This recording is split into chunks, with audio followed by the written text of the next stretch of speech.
would like to ask, is that the end of tradition, taking into consideration the going of Jude Bellingham, Haaland, including Dortmund, to Real Madrid? Of course, it's really hard to decline an offer from Real Madrid and Manchester City, taking into consideration the scenery they are occupying today in football in the world. But how can Bundesliga reinvent itself and can maintain stars or players at this level, or at least can follow Premier League, from Spain, La Liga? How can it be competitive in an equal position?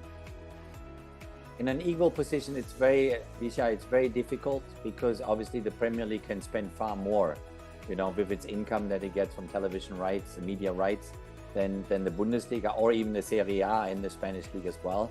But I think they're always capable to find solutions. They're always capable to stay very, very competitive. And I think they proved that with 2 finalists in the European Cup finals last season. But one very important piece of the success of the Bundesliga is certainly looking always for new talent, new young talent to come through the ranks. And if you look at the German team this summer in the European Championships, with 2 youngsters, with Jamal Musiala and with Florian Wirtz, there are two youngsters, on the horizon that could become, if you continue like that, big players one day.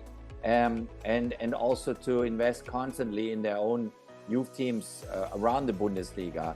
A very positive factor certainly is, that Germany won the Under-17 World Cup just recently, and is doing very well with their youth national teams, which gives us hope that there's more talent to come, more youngsters to break through. And as I said before, the German coaches, or in the Bundesliga, the German clubs, they tend to give young talents a chance to play, not always from the beginning, but to give them minutes to grow and to play. So this is certainly a strategy from the Bundesliga to continue to grow these youngsters and to keep them as long as they can if they become big players, and if not, if you lose then 1, 2 or 3 or 4 to a Premier League or to a Real Madrid or Barcelona or big names, then that's the way it is, that's understandable. But I think that the Bundesliga has proven it over so many decades now that they're always capable to bring the next generation in and to make it always a very exciting product. You mentioned Harry Kane, so I want to go back to this topic. Bayern took like 12 years, winning and for the first time in 12 years, ended the season with no title, with Harry Kane coming, and everybody made a joke around it. It's obviously an excellent player, but a titleless one. So is it just bad luck? Is it jinx? What does it take for him to finally win and show all of his potential? I don't think it's bad luck. It's just bad timing, I think, because nobody expected Bayer Leverkusen to do what they've done. Nobody.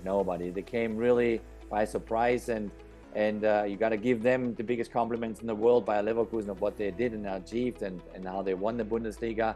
And you can only tell Harry to stay calm and give it now another try in the next season. And I'm very positive that he will achieve his goals that he wanted to achieve already last year. But obviously it's crazy to look at it from the outside, us as fans, and say, you know what, they won it 11 years in a row. How can come with that once he's there, they don't win it in his first season. But when people make then jokes or and have a laugh, I think there's no better culture and a mentality than the English one, that they can make fun of each other and make jokes, and then they add another joke on top of it. So Harry is definitely capable to live with that. It'll to live with a couple of jokes that they make here and there. But Harry always has been and is still very, very hungry for success. And I thought actually maybe his first big title is he gonna win. And I made kind of these comments a couple of times before the European Championship. I said, okay, maybe he didn't win it right away with Bayern Munich, but he's gonna win it with England. you know, but he came very close. He came very close with England in the final against Spain, but I think Spain at the end of the day deserved to win the Euros. So he's almost there, Licha. He's almost there. So I keep my fingers crossed for him, but I'm pretty sure he will win some titles before he hangs up his boots.